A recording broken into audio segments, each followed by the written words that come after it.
제가 준비한 말씀은 내 생물과 계시록 18장 천사입니다. 먼저 말씀을 보겠습니다. 에스겔 1장 5절입니다. 그 속에서 내 생물의 형상이 나타나는데 그 모양이 이러하니 사람의 형상이라. 이 내 생물과 관련된 이미지 그림입니다. 이 내 생물과 관련된 이 그림을 보시면 수정 같은 궁창 위에 하나님 보좌가 있고 궁창 아래 내 생물과 그리고 크고 작은 박쥐들이 있습니다. 이 환상이 무엇을 의미하는지 오늘날 하나님의 백성들이 꼭 연구해야 할 환상입니다. 최근에도 하나님의 일꾼들은 이사야 6장과 에스겔 1, 2장을 연구해야 한다라고 말씀하고 있습니다. 이번 동기집회의 주제가 열심을 내라, 회개하라라는 내용입니다. 라오디게아 교회에 열심을 내야 하고 또 회개해야 한다라고 하는데 어떻게 하면 열심을 내고 회개할 수 있는가? 좀 역설적으로 참된 증인께서는 라오디게아 교회에 열심이 없고 회개가 없는 것을 보고 책선하고 계신 말씀인 것입니다. 100년 전에 와이프는 회개와 거듭남은 보기 드문 진귀한 경험이라고 했습니다. 그런데 100년 후 지금 그 같은 경험은 오벨의 금보다 더 희소한 경험이 되고 말았습니다. 열심과 회개, 거듭남, 같은 놀라운 성령의 이 역사가 갈수록 부족한 이 상황에서 어떻게 하면 하나님 인도라간 백성들이 열심을 내고 회개와 거듭남의 이 놀라운 성령의 역사의 경험을 할 수 있을지 이 말씀을 토대로 살펴보겠습니다. 예수님께서 말씀하셨어요. 영생은 유일하신 참 하나님과 그의 보내신 자 예수 그리스도를 아는 것이다. 하나님을 알면은 회개와 거듭남이 있을 수밖에 없습니다. 그리고 열성을 낼 수밖에 없습니다. 하나님을 모르기 때문에 그분의 거룩하심, 그분의 완전하심, 그분의 사랑, 그분의 품성을 모르기 때문에 열심도 회개도 거듭남도 이 같은 역사가 있을 수가 없는 것입니다. 그러나 그분의 품성과 그분의 사랑, 그분의 완전하심을 말씀을 토대로 깨달은다면 우리는 열심을 낼 수밖에 없습니다. 회개할 수밖에 없어요. 오늘 나온 이 세 명의 선지자를 통해서 말씀을 보면 그들이 어떻게 해서 깊은 회개와 그리고 사명자로서의 열심을 냈는지를 알 수가 있습니다. 먼저 내 생물의 얼굴과 특징들을 살펴보겠습니다. 에스겔 1장과 에스겔 10장은 같은 이 환상의 이 장면입니다. 계시록 4장 또한 유사한 계시의 장면인데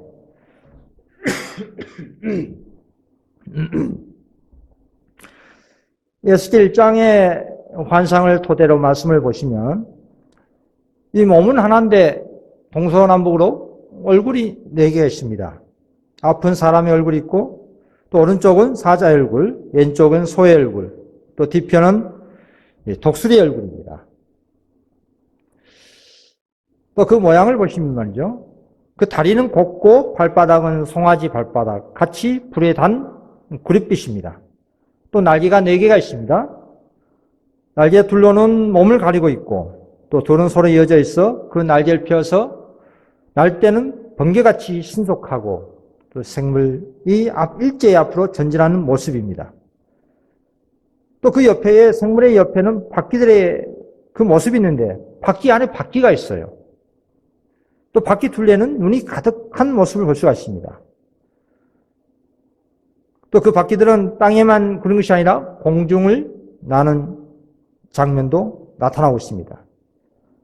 방향은 앞으로만 전진합니다. 하나님의 신이 가는 방향으로 생물들과 같이 행동합니다. 그러니까 수정 같은 궁창 위로는 하나님의 영광의 보좌가 펼쳐 있고 그 보좌에 하나님의 그 모습이 형상이 나타나 있습니다. 이 눈같이 흰 광채, 물에 단 주석, 번개와 햇불, 황금햇빛, 많은 물소리 같은 음성, 이 모든 것은 어린 양 예수 그리스도의 임재의 상징입니다. 이 네 생물은 그리스도의 성품과 사역을 상징하고 있습니다. 사람의 얼굴은 지성과 지혜와 영광, 또 사자의 얼굴은 또 왕권, 권위, 힘, 또 소의 얼굴은 인내와 헌신적 봉사를 나타내고 있습니다. 독수리의 얼굴은 신속성, 민첩, 심판을 상징하는 그런 모습이라 할 수가 있겠습니다. 사실 하나님의 대리자라 할 수 있는 이 같은 모든 천사들은 하나님의 영광과 그분의 사역을 상징하고 나타내고 있습니다. 또 그러한 하나님의 뜻을 깨닫는 이 땅의 하나님 백성들 또한 이 같은 상징과 표상이 되어야 할 것입니다.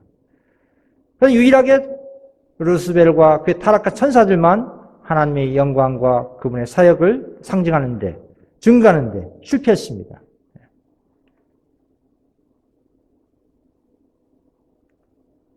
이 유대 전승에 의하면 이스라엘 12지파가 각 방향으로 3지파씩 4길을 들고 행진하는 모습을 볼 수가 있어요.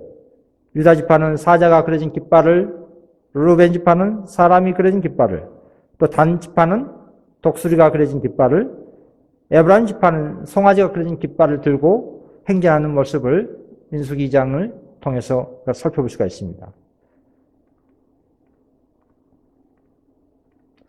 자, 이사야 선지자가요, 에스겔 선지자와 같은 그런 유사한 환상을 봤어요. 그런데 하나님께서 일꾼들에게 이 같은 계시와 환상과 이상을 주신 이유가 있습니다. 앞에서 서두에 말씀드린 바와 같이 하나님께서는 우리들에게 더욱더 깊은 회개와 열심을 내라고 하십니다. 그러면 어떻게 해야 되느냐? 우리가 열심을 내고 싶어서, 회개하고 싶어서 된다 해서 그게 무작정 되는 것은 아닙니다. 작심삼일이 될 수 있어요. 이사야 선지자를 보십시오. 이사야 6장 2절, 스랍들은 모셔 섰는데 각기 6날개가 있어 그 둘로는 그 얼굴을 가리었고 그 둘로는 그 발을 가리었고 그 둘로는 날며 서로 창하하여 가로되 거룩하다 거룩하다 거룩하다 만군의 여호와여 그 영광이 온 땅에 충만하도다. 참 놀라운 환상을 봤습니다. 이사야가 이 같은 놀라운 환상을 볼 수 있었던 배경은 다음과 같습니다. 이 선지자의 사명을 받은 것은 이사야 선지자가 공경과 낙담의 환경 아래서 했습니다. 힘들고 어려운 그런 상황, 이방 세력의 압박, 압제, 그로 인해서 유다 나라가 참 힘든 그런 상황에 처하고 말았습니다. 그런데 그런 어려운 상황보다도 더 마음에 의기소침하게 된 것은 백성들의 완고한 죄 때문에 그렇습니다. 이스라엘 백성들의 그 완고한 죄 때문에 그랬어요. 이스라엘이 아무런 방해 없이 우상을 숭배하도록 방치되어야 할 것인가? 이러한 고민들. 니느웨의 신들이 하늘의 하나님을 무시하고 세상을 통치할 것인가? 이런 마음들이 이사야 선지자의 마음에 가득 찼습니다. 여러분, 하나님의 뜻대로 하는 근심 걱정은 좋은 겁니다. 그것은 후회할 것이 없는 구원에 이르게 하는 회개의 길이기 때문에 그렇습니다. 세상 근심 걱정은 사망을 이루는 길이지만 하나님의 뜻대로 하는 이러한 근심 걱정은 선지자로서의 하나님 백성으로서의 아주 좋은 근심입니다. 이러한 마음으로 꽉 채우고 있었을 때 하나님께서 그에게 힘과 용기를 주기 위해서 당신을 계시하였습니다. 선지자의 발이 들어갈 수 없는 지성소 안을 들여다보게 되었다 했습니다. 높이 들린 보좌 위에 앉아 계신 하나님의 그 모습, 우리가 이사야의 그 마음에 감각되어서 한번 생각을 해보시면 좋을 것 같아요. 하나님의 그 옷자락이 성전에 가득한 그 모습, 그리고 보좌의 양편에는 스랍 천사가 날고 있었습니다. 날개가 6 달린 스랍 천사였어요. 날개 둘로는 날아다니고 또 둘로는 얼굴을 가리고 또 둘로는 발을 가리고 있었어요. 그리고 그 봉사하는 그 천사는 엄숙한 그 음성으로 거룩하다, 거룩하다, 거룩하다. 만군의 여호와여, 그 영광이 온 땅에 충만하도다. 라고 찬양을 하고 있는 이 모습. 우리보다 더 나은 이 천사가, 스랍 천사가 지성소 안에서 하나님을 바라보지 못하고 그 날개로 자신의 얼굴과 발을 가리우면서 하나님을 이렇게 찬양하고 있는 모습을 볼 때 피조 인간인 우리 입장에서는 하나님의 그 놀라운 모습을 본다면 어떻게 되겠습니까? 이사야 선지자는 환상을 통해서 봤지만 그런 상황에서도 자신이 죽을 수밖에 없다는 것을 깨달았습니다. 환상을 통해서 봤음에도 불구하고 이런 마음이 든 거예요. 하나님의 그 위대하심, 그분의 완전하심, 탁월한 거룩하심, 그 놀라운 편성과 영광을 바라봄으로 인해서 자신이 죄 많고 죽을 수밖에 없는 무가치한 존재라는 것을 깨닫게 된 겁니다. 그리고 엎드려졌습니다. 그리고 그는 이렇게 부르짖었습니다. 화로다 나여 망하게 되었도다. 나는 입술이 부정한 사람이요 입술이 부정한 백성 중에 거하면서 만군의 여호와이신 왕을 비었음이로다. 이런 깊은 회개의 심령에 한 스랍 천사가 저단에 찌한 빈 숲을 그의 입술에 갖다 댔습니다. 이것이 내 입에 닿았으니 내 악이 지하여졌고 내 죄가 사여집니다. 그리고 다음으로 하나님의 음성이 그에게 다음과 같이 말씀을 하였습니다. 내가 누구를 보내며 누가 우리를 위하여 갈고 사명을 부여하는 모습입니다. 그때 이사야 선지자가 내가 여기 있나이다. 나를 보내소서. 참 놀라운 변화 아닙니까? 의기소침하고 있었던 이사야 선지자에게 하나님께서는 당신의 놀라운 영광을 보여주고 그로 인해서 그 영광을 본 이사야는 엎드러지고 더욱더 깊은 회개로 빠지게 되고 그리고 그가 용서함을 받고 그리고 하나님께로부터 사명을 부여받게 된 모습입니다. 이 같은 과정이 오늘날 하나님의 일꾼들도 필히 경험해야 할 그런 경험입니다. 꼭 이사야 선지자와 똑같은 환상을 보지 못한다 하더라도 요한 1서 1장에 보시면은 대초에 생명의 말씀에 관하여 우리가 보고 또 듣고 자세히 보고 손으로 만진바라 했습니다. 하나님의 진리의 말씀을 참으로 마음으로 깨우침을 받는 사람들은 하나님을 만져본 경험이 될 수가 있는 겁니다. 그럼 어떠한 마음이 들까요? 하나님의 말씀을 손으로 만져본 경험, 그분의 옷자락을 만져본 경험. 그렇다면 우리는 더욱더 깊은 회개와 더욱더 열심을 낼 수밖에 없습니다. 그게 하나님의 성령의 역사입니다. 하나님께서 하신 일입니다. 이 증언은 보십시오. 세상의 열강들이 유다를 대적한들 그것이 어떻단 말인가? 이사야가 그의 사명을 안수함에 있어서 반대와 거절을 당한들 그것이 어떻단 말인가? 그는 만군의 여호와이신 왕을 되었다. 그는 그 영광이 온 땅에 충만하도다 라고 하는 스랍의 노래를 들었다. 여러분 우리가 하나님 사업을 할 때에 거절과 반대 많이 당합니다. 그건 당연한 겁니다. 우리 예수님께서 공생할 때에 얼마나 많은 반대를 당하셨습니까? 그럼 진리의 일꾼들은 주의 사업을 하면서 반대를 당하는 것을 기쁨으로 여겨야 됩니다. 그 선지자는 자기 앞에 놓인 사업을 위한 힘을 얻었습니다. 왜냐하면 이 같은 놀라운 환상이 항상 자기 자신에게 마음의 기억이 되었기 때문에 그렇습니다. 힘들고 어려울 때 주님께서 주신 그 놀라운 그 영광, 당신의 거룩하심, 완전하심, 이것을 생각할 때마다 새롭게 기운을 얻고 전진하는 사업을 해나갔다는 것입니다. 다음에 에스겔 선지자입니다. 에스겔 선지자에게도 마찬가지입니다. 슬픈 기양사를 하고 있었던 선지자 에스겔. 이 바벨론 갈대 땅에서 하나님의 놀라운 이 환상을 봤습니다. 내 생물을 봤습니다. 에스겔 선지자도 기양살이 바벨론의 그 땅에 사고 있을 때 얼마나 마음에 슬픔이 있었는지 모릅니다. 자기 자신의 염려보다도 이스라엘 백성에 대한 염려였습니다. 우리 믿음의 조상들은 자기 자신을 위한 슬픔 이게 아니었어요. 이스라엘 백성들을 위한 그런 슬픔이었습니다.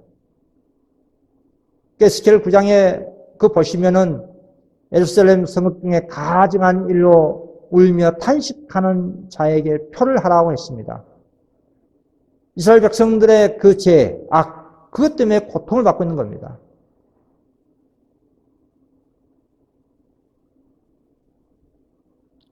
그런 마음이 선지자의 마음을 압박하고 있는 상황에서 이 놀라운 생물의 환상을 보게 되던 겁니다. 한때 사람으로 가득 찼던 도시가 이제는 거민들이 없었고요. 그 도시의 성벽 안에는 환희와 음성과 그리고 찬양의 노래가 사라졌습니다. 항폐화된 거예요. 바벨론에 의해서 완전히 짓밟힌 그 예루살렘. 그 모습을 볼 때, 생각할 때 참으로 마음이 괴로웠습니다. 의기소침했습니다. 인간의 포악, 비리가 그의 심령을 괴롭혔습니다. 밤낮으로 슬퍼했습니다.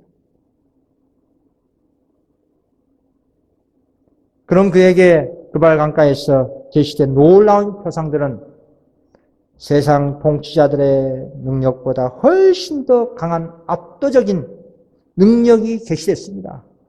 아수리와 바벨론 비견할 수 없는 그들 위에 자비와 진리의 하나님께서 자정하고 계신 것을 본 겁니다. 처음 볼 때는 이 환상이 너무나 복잡하고 그래서 뭔지 이해를 못했어요. 그러나 그 모든 복잡한 것들이 움직일 때 완전한 조화롭게 움직인 것을 봤습니다. 하늘의 존재자들이, 즉 천사들이 이 바퀴들을 앞으로 나가겠습니다. 그리고 수정강 같은 그 궁창 위에 하나님의 영광의 그 장면을 보고 에스겔도 이사야처럼 엎드러지고 말았습니다. 그 놀라운 영광 거룩하심에 하나님의 완전하심에 압도당하고 말았어요. 그런 그에게 하나님께서 기별을 줬습니다. 이스라엘에 대한 경고의 기별이 그에게 줬습니다. 그 경고의 기별이 에스겔 2장 10절 그가 그것을 내 앞에 배신이 그 안팎에 글이 있는데 그 위에 애가와 애곡과 재앙의 말이 기록되었더라. 애가와 애곡과 재앙의 말입니다. 여러분, 애가와 애곡, 재앙 이건 사람들이 좋아하는 게 아닙니다. 복을 좋아하죠, 복. 죄로 말미암아 딱딱해진 그 마음을 깨우쳐 주는 것은 재앙입니다, 재앙. 물론 하나님께서 친히 주신 건 아니에요. 사단의 역사를 내버려 두는 것일 뿐입니다. 그러나 하나님께서는 그런 사단의 역사를 다시 당신의 지혜로 역이용하셔서 당신의 선한 섭리로 인도하십니다. 오늘날 전 세계적인 이 온역 재앙 또한 사단의 역사입니다. 그 가운데 우리는 무엇을 깨달아야 될까요? 재앙이 일어남으로 인해서 마음으로 죄로 말미암아 딱딱해진 그 마음을 깨우쳐 주고 그 다음에 복음으로 치유하시는 것이 하나님의 구원의 방법입니다. 그걸 깨달아야 됩니다. 이런 재앙들이 날 때는 하나님 민노라는 백성들은 무릎 꿇고 에스겔처럼 또 이사야처럼 하나님 앞에 더 깊은 회개가 나타나야 됩니다. 그때 복음의 사명이 주어집니다. 진리의 말씀이 위탁됩니다. 계시록 18장 8절도 마찬가지입니다. 7재앙의 그 모습이에요. 하루 동안에 그 재앙들이 이르니 곧 사망과 애통함과 흉년이라. 그가 또한 불에 살라지리니 그를 심판하시니 주 하나님은 강하신 자이십니다. 여러분, 이 같은 놀라운 재앙으로 이 세상은 향해 가고 있습니다.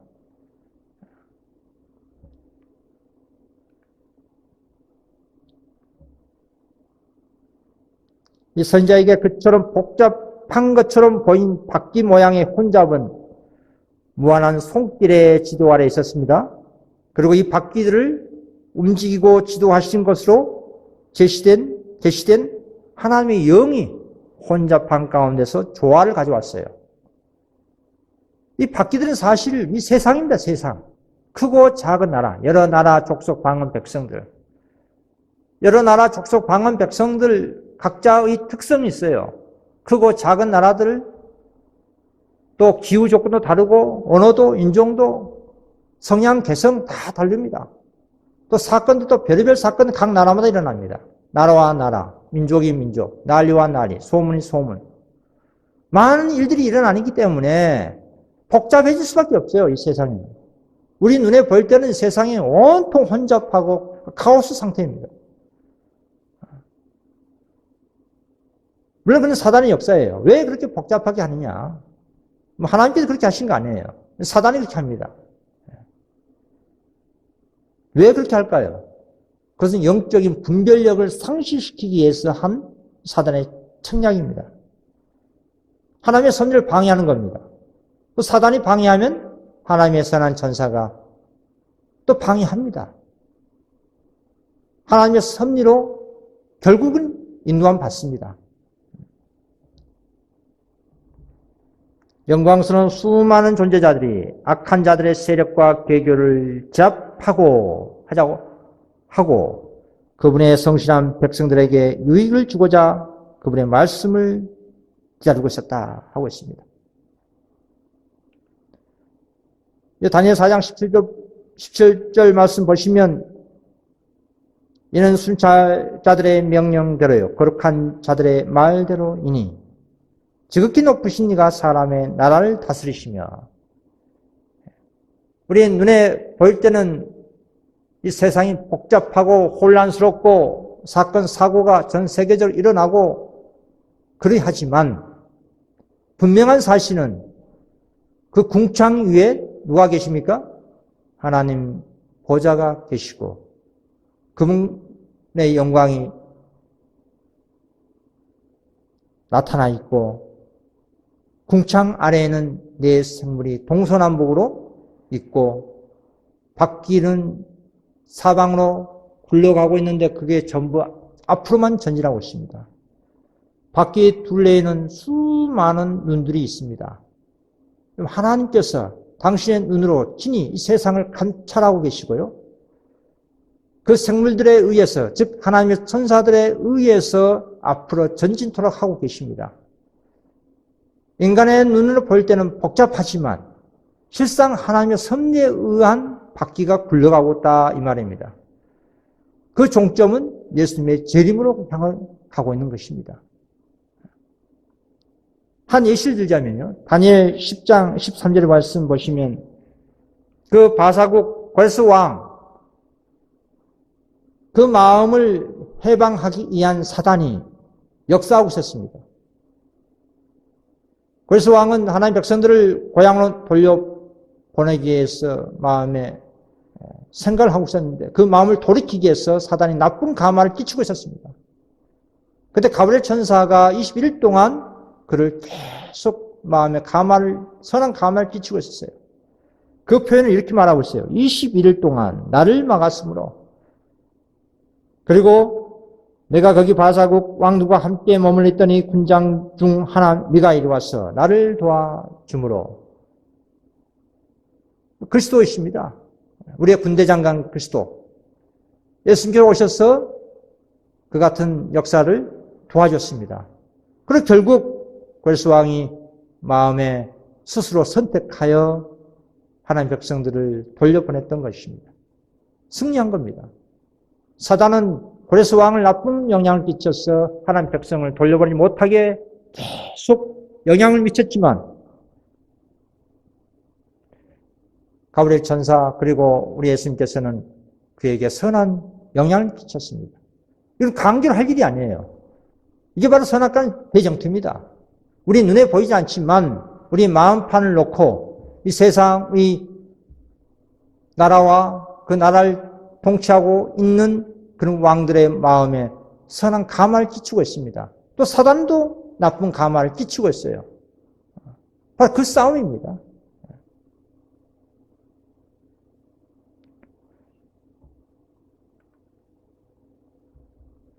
하나님이 정하시거나 허락하시거나 혹은 개입하시거나 간에 인간 사건의 복잡한 연극도 하나님의 지배 아래에 있다 했습니다. 통치 목적이 각 시대를 통해 작용하고 있음을 나타내고 있습니다. 우리 증언의 하단에 보시면은 인간 세계에 일어나는 복잡한 사건들도 하나님의 지배 아래에 있는 것이다. 당신의 목적을 성취하기 위하여 모든 것을 지배하고 계신다 하였습니다. 여러분, 이와 같은 복잡한 일들을 우리는 앞으로 계속 볼 수밖에 없어요. 그러나 그 이면을 말씀을 통해서 우리는 살펴봐야 됩니다. 세상이 이렇게 복잡한 것은 사단이 그만큼 하나님의 사업을 방해하고 있구나. 또 우리의 선한 천사들도 그런 사단의 하는 일을 방해하고 하나님의 뜻을 이어서 진행하고 있다는 것을 말씀을 통해서 볼 수가 있습니다. 다음 요한입니다. 사도 요한에게도 동일한 환상과 계시를 주었습니다. 그도 이 계시를 볼 때에 밤모섬에서 참 어려운 형편, 상황, 환경 가운데 있었습니다.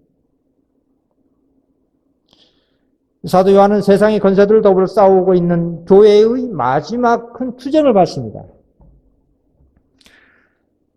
충성된 자들의 마지막 승리 그리고 구원을 볼 수 있는 특권이 그에게 주어졌습니다. 그리고 교회가 짐승과 그의 우상으로 더불어 맹렬한 투쟁을 하고 있는 것, 또 그 짐승의 경배가 그것을 위반하면 사형을 조건으로 강요되고 있는 것도 봤습니다. 계시록 13장 15절에 이 표를 가진 자 외에는 매매 금지, 며치든지 죽이게 하더라 라고 하지 않습니까? 오늘날 우리에게 직접적으로 이 계시는 적용되고 있습니다.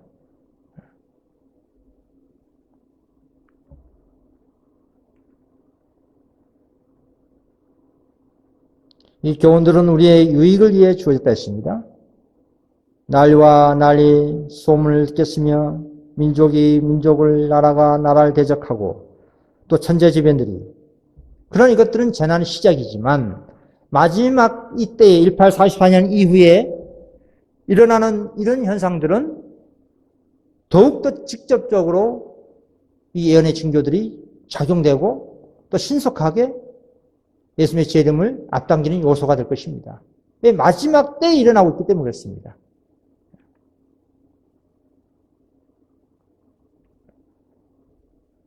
이 과거의 투쟁들이 재현되고 새로운 투쟁들이 생길 것입니다.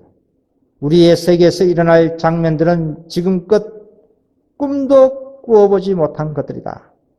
사단은 인간 기구들을 통해 일하고 있다. 헌법을 바꾸고 일호일을 강요하는 법리를 갖고자 노력하고 있는 자들을 그 결과가 어떻게 될 것인지 별로 깨닫지 못하고 있다. 이 과거의 투쟁들이 반복됩니다. 그 늘상 반복되어 왔어요. 그 모양과 형태만 교묘하게 사단이 역사에서 나타내 사람들로 하여금 알아보지 못하게 할 뿐이지 반복되고 있습니다. 역사는. 그러나 또한 새로운 형태로 우리가 전혀 생각하지 못한 그런 일들, 그런 방식으로도 사단이 역사합니다. 그럴지라도 앞에서 언급했던 것처럼 궁창 위에 누가 계십니까? 하나님 보좌가 있고 궁창 아래 여러 나라 족속 방언 백성들 가운데 하나님의 천사가 있습니다. 네 생물이 있습니다. 그들에 의해서 이 세상은 움직여지고 있습니다. 사단이 이 세상을 자기 것이라고 자부하고 있지만 자기 마음대로 하려고 복잡하게 세상을 어지럽히고 있지만 그것 또한 하나님의 섭리에 의해 이용되고 있다는 사실을 명심해야 됩니다. 여러분, 한 간단한 예를 들자면 우리의 세계에서 일어날 장면들, 지금껏 꿈도 꾸어보지 못할 것들, 사단의 역사 가운데 우리가 전혀 생각하지 못한 것들이 앞으로 나타날 건데 과거에 있었던 것이라면 과거 이 사건을 통해서 유추해보고 눈치챌 수가 있는데 전혀 생각하지 못한 것들이 우리 앞에 닥치면 그런 상황에 처하게 되면 우리는 어떻게 될까요? 거의 대부분 실족해버립니다. 왜? 거기에 대한 경험치가 없기 때문에, 거기에 대한 준비가 없기 때문에. 제가 어렸을 때에 꿈이 있었어요. 하늘 나는 꿈. 그리고 자동차를 탈 때 기름이 아니라 물로 다니면 얼마나 좋을까. 그 만화책을 보면서 그런 생각을 많이 했었습니다. 하늘 날고 사람이 비행기를 타고 나는 것이 아니라 우리 인간 몸이 그리고 자가용 탈 때 비행기나 이 배가 기름이 아니라 물로 다닌다고 하면 훨씬 더 절감할 텐데 여러분 그런데 그게 오늘날 현실화가 되어지고 있는 중입니다. 향후 20년, 30년 지나보십시오. 이 기후변화 때문에, 지구온난화 현상 때문에 이 화석연료 사용 중단하고 물로서 모든 산업 시스템이 돌아갈 그런 세상이 오게 되면 우리의 삶이 완전히 질적으로 변화됩니다. 세상에서는 좋아하겠죠. 환경 오염도 안 되고 지구도 깨끗해지고 에너지 때문에 싸울 일도 없고 세계적인 평화 에너지가 도래가 되는데 그 반대할 사람은 어디에 있겠습니까?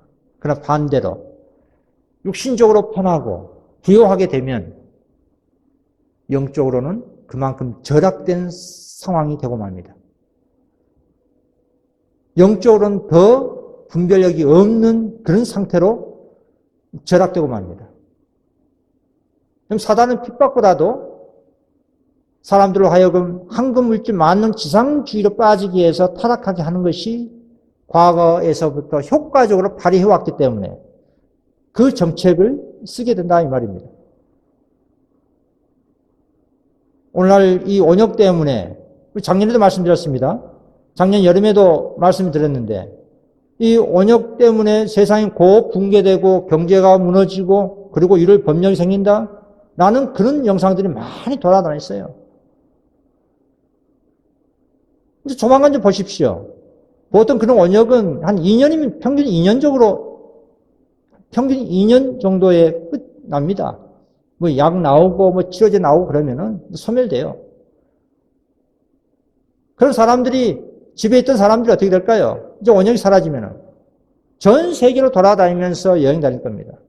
사람들이 이동할 때에 경제가 더 부유하게 되어 있습니다. 그럼 또 그 나름대로 또 사건, 사고 많이 일어나겠죠. 이제까지 억눌렸던 그 소비 심리가 퍼져버리니까, 폭발해버리니까, 주체할 수 없는 방종 상태로 빠져버립니다. 이건 신자, 비신자 할 것 없이 다 마찬가지예요. 하나님이 나온 백성들은 거기에 연연할 필요가 없다 이 말이에요. 온역이든 세상이 경제적 부유하든 간에 거기에 부안해동할 필요가 없습니다.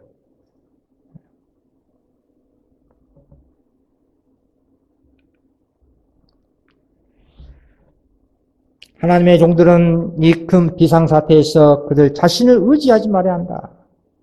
이사야와 에스겔, 요한에게 주어진 이 상들을 통하여 우리는 하늘이 지상에서 이루어지고 있는 사건들과 얼마나 밀접히 관련되어 있는지, 그리고 하나님께 충성한 자들에 대한 하나님의 보호가 얼마나 큰지 알고 있다. 세계는 통치자가 없는 것이 아니다. 다가오는 사건들의 프로그램은 주님의 손에 쥐어져 있다.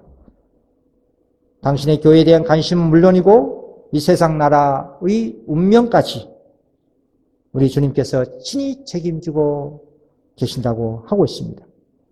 그럼 이사야, 에스겔, 요한에게 주어진 이상들은 다 오늘날 이 라오디게아 교회 시대의 일꾼들에게 주어진 그런 이상들입니다. 궁창 위에 하나님 계시고 궁창 아래에 네 생물들이 크고 작은 이 세상 나라들을 다스리고 있다는 사실이 얼마나 큰 힘이 됩니까? 사람들이 세상이 복잡하고 혼란스러우니까 걱정되고 힘들고 그러하잖아요. 그럼 우리는 이렇게 말씀을 통해서 믿음으로 만질 수가 있어요. 하나님의 그 은혜의 옷자락을, 지성소에 계신 그분의 옷자락을 만질 수 있습니다. 볼 수 있습니다. 그로 인해서 더욱더 회개가 깊어질 수가 있는 거예요. 이사야 그랬던 것처럼, 에스겔이 그랬던 것처럼, 사도 요한이 그랬던 것처럼.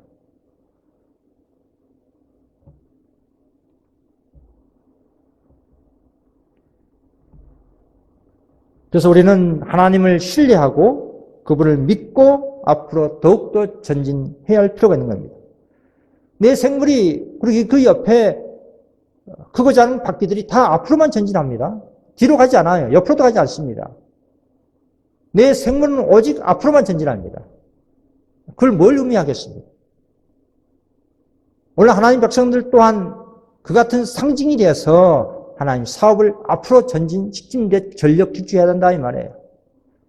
후퇴하는 것이 없어요. 우리의 싸움은 공격전이지 방어전이 아닙니다.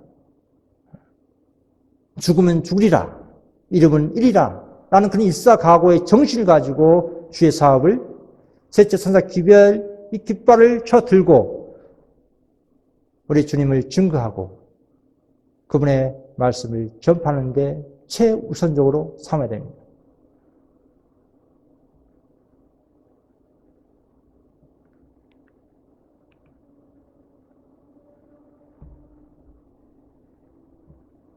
또 증언을 또 하나 보겠습니다. 에스겔 이상에서 하나님께서는 당신의 손을 스랍의 날개아래에 두고 계셨다.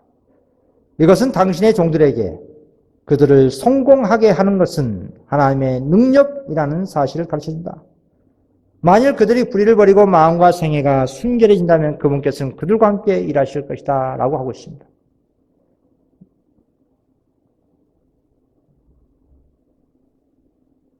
이제 하단에 보시면 악인들의 목적을 방해하는 방법과 수단들을 고안해낼 수 있다. 그러므로 그분은 당신의 백성을 해롭게 하고자 음모하는 그들의 의논을 혼란하게 하실 것이다.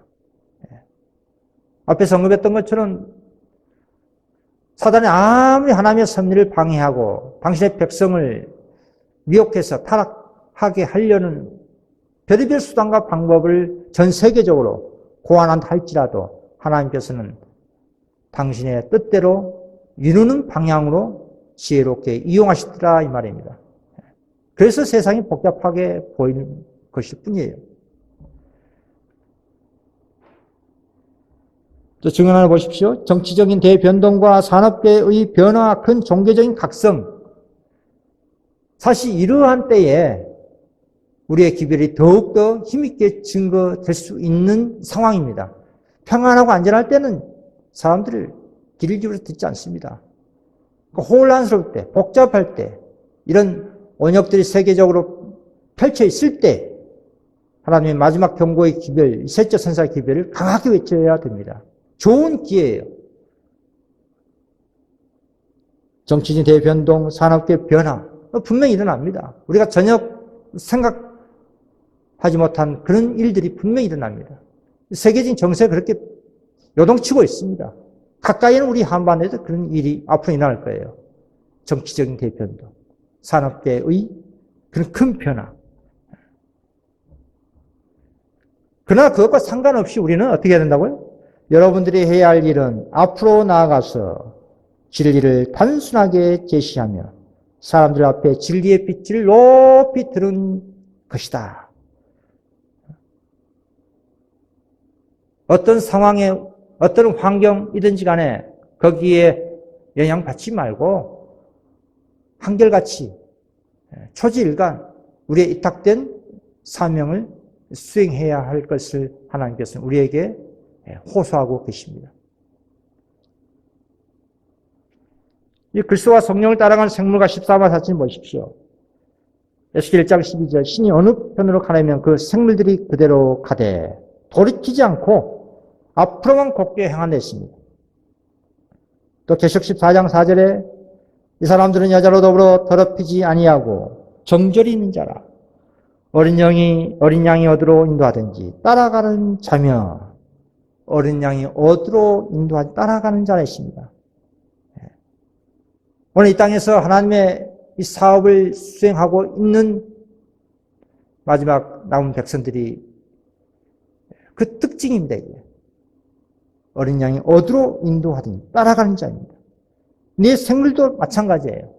성령께서 가려면 그 생물들이 그대로 따라갑니다. 이 천사들이 하는 일이 이거예요. 하나님의 일꾼들이 하는 일이 이것입니다. 예수님을 따라가야지. 성령을 따라가야지. 예수님을 인도해서는 안 되죠. 우리가 성령 부릴 수가 없습니다. 우리는 부림 당한 자들이야죠.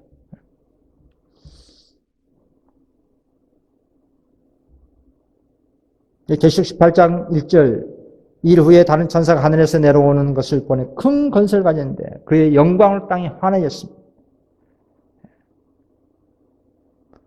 에스겔 1장 28절도요. 그 사면 광채의 모양은 비오는 날 구름에 있는 무지개 같으니 이는 여호와의 영광의 형상의 모양이라. 이 같은 하나님의 영광의 형상을 대변하는 그 세력들이 바로 이 네 생물입니다. 이 땅에서 주의 사업을 주관하고 이 세상의 크고 작은 나라를 움직이고 있는 일에 이 네 생물들이 역사하고 있습니다. 이 네 생물을 보면은 계시록 7장에 있는 땅끝 사방을 붙들고 있는 바람을 붙들고 있는 그 천사와의 모습과 유사합니다. 어떤 전쟁을 막고 있는 그 모습. 이 네 생물은 그 바퀴들을 앞으로 굴러가게 하는 그런 섭리에 일하는 일꾼들입니다. 이 말씀을 보십시오. 이 기별들은 하늘나라의 우주와 일치하게 활동하는 하나님의 백성들 표상은 상징이나 있습니다. 이 같은 천사들이, 눈에 보이지 않는 천사들이 하는 일, 이 땅에서 그 같은 사명을 부여받은 하나님 백성들이 일을 합니다. 우리는 하나님의 천사들의 일과 일치되는 활동하는 방식으로 일해야 됩니다.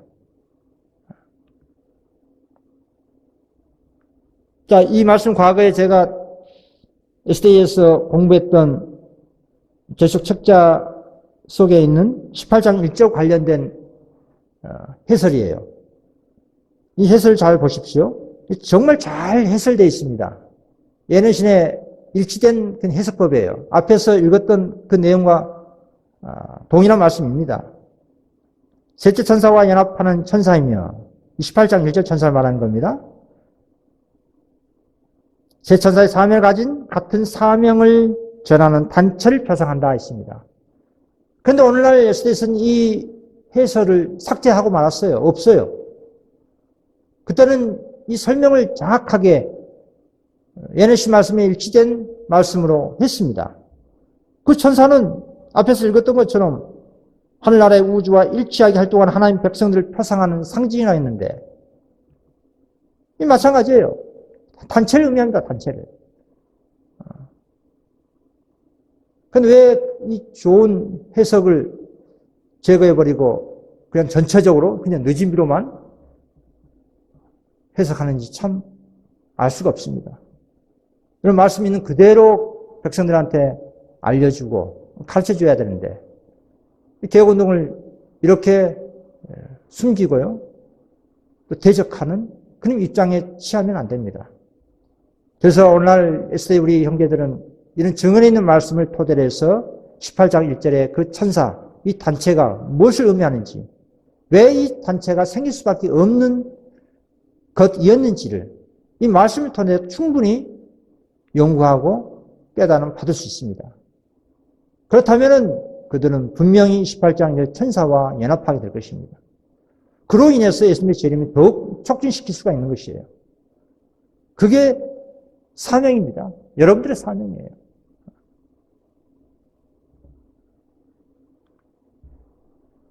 또 보십시오. 후에 나는 한 건세 있는 다른 천사가 셋째 천사와 함께 그 기별의 능력과 힘을 더하기 위하여 세상으로 내려가는 명령을 받은 걸 봤다. 자, 중간에요.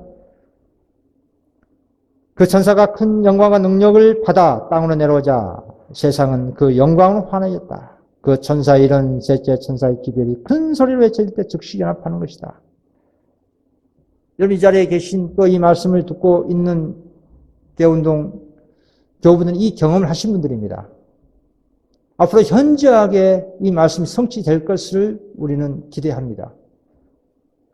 우리가 경험했기 때문에 이 같은 연합된 모습은 더 분명하게 적나라하게 전 세계적으로 더 확대해서 증거될 것입니다. 그 힘 있는 천사를 돕기 위해서 하늘에서 많은 천사가 내려왔습니다. 이 말씀을 잘 또 이해를 해야 합니다.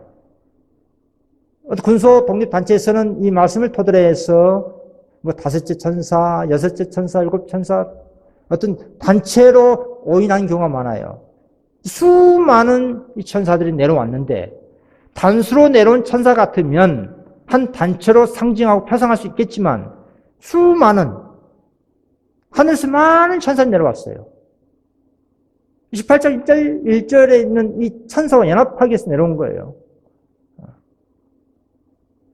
그러니까 이 상황은 어떤 상황이냐면은 향후 이룰 전 번영 때 바빌론 가운데 있는 신실한 하나님 백성들이 셋째 천사 기별의 큰 소리 외침을 듣고 나와서 이 18장 1절 천사와 연합하는 모습입니다. 그 상황적 묘사인 것입니다. 이 비슷한 상황이 있었어요. 과거 1844년에 재림운동도 있었습니다.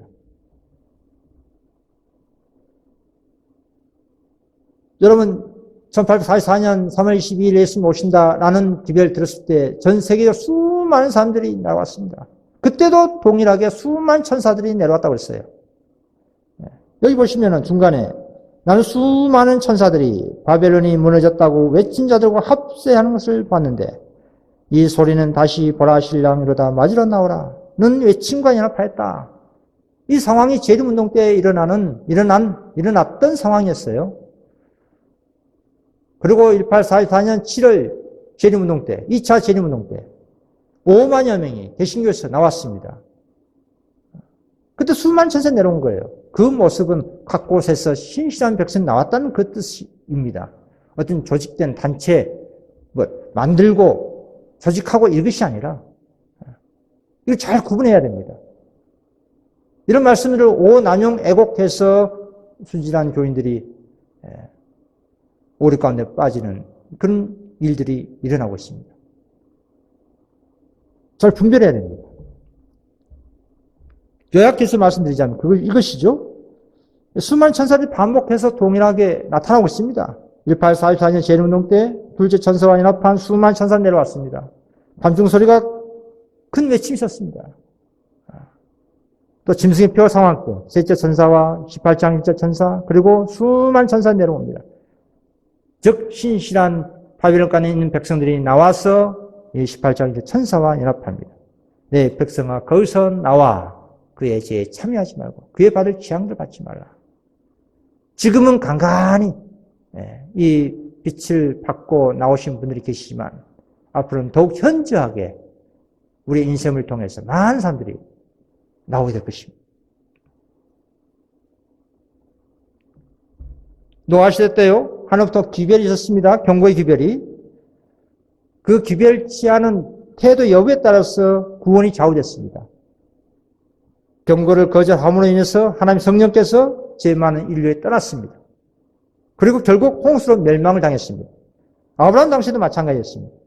소돔의 흉악한 주민들, 더 이상 가난하지 않을 때 롯과 그 아내 두 딸 외에는 모든 사람이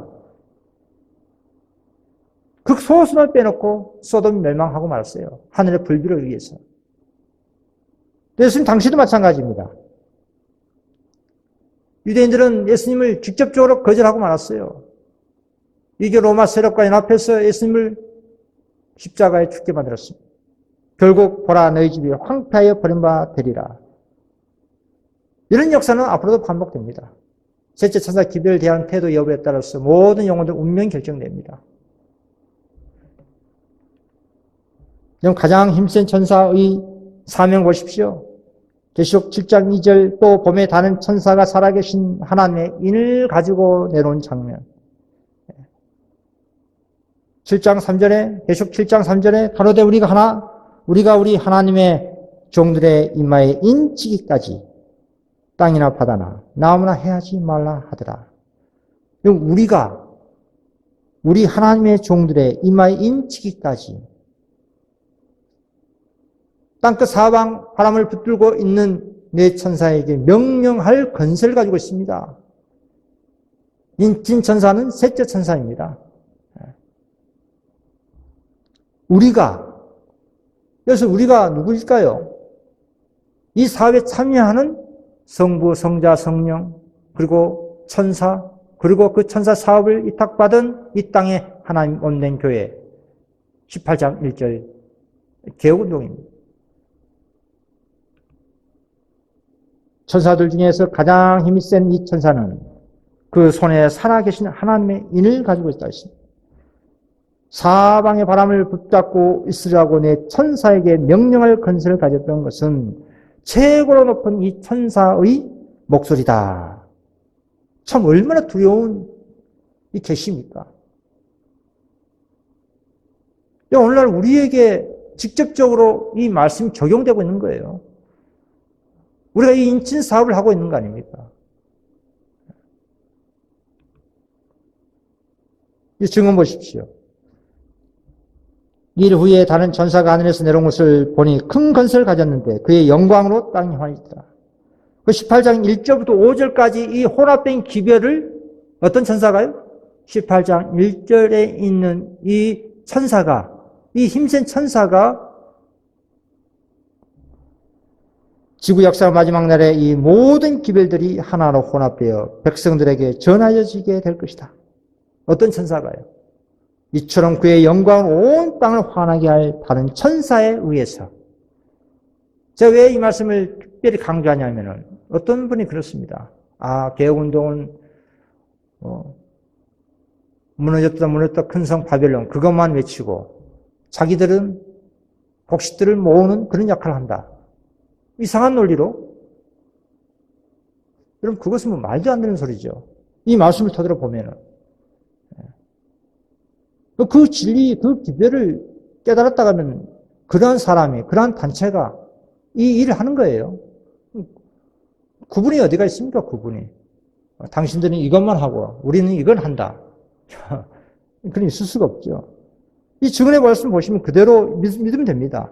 이처럼 그의 영광으로 온 땅을 환하게 한 다른 천사에 의해서 이 지구 역사의 마지막 날에 이 모든 기별들이 하나로 혼합되어 백성들에게 전하여 지게 될 것이라고 하고 있습니다. 18장 1절부터 5절까지 세 천사 기별 다 들어가 있고 밤중 소리가 다 들어가 있습니다. 내 백성아 거기서 나와 그 죄에 참여하지 말고 그에 받을 재앙을 받지 말라는 이 기별까지, 이 마지막 기별까지 혼합된 기별이 다 함께 18장 1절 천사에 의해서 외쳐지고 있지 않습니까? 마지막입니다. 재림 신도라고 공언하는 여러 다른 종파들이 각각 부분적인 진리를 가지고 있습니다.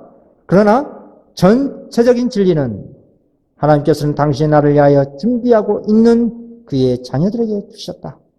그런 또 다른 종파들이 알지도 못하고 이해하지도 못할 진리를 그들에게 주셨다 하고 있습니다. 그럼 재림 신도라고 하는 종파들이 얼마나 많이 있습니까? 그냥 유심히 들여다보면 크고 작은 그런 오류들이 섞여 있어요. 셋째 천사 기별 믿노라고 하는 그런 단체에서도 오류가 있어요. 성령을 부인한 자도 있고, 하나님께서 배우자가 살아있는데 재혼을 허락했다라는 이상한 바벨론 교리를 믿고 있는 단체도 있고요. 큰 단체에서 아예 허용을 하는 단체도 있습니다. 그리고 14만 4천을 실수, 상징, 같이 믿는 단체도 있고,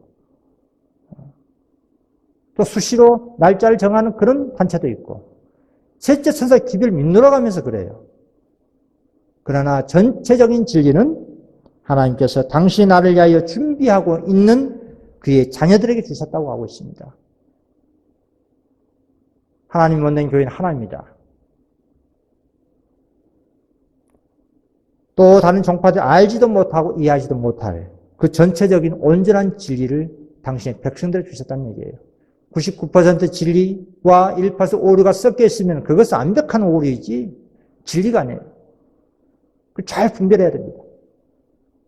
오늘 이 네 생물과 또 18장 1절에 나타난 이 힘센 천사의 사명 잘 이해하시고 연구하셔서 깨달아 예수님을 맞이하는데 함께 힘을 합치기를 간절히 바라면서 말씀 여기서 줄이도록 하겠습니다. 감사합니다.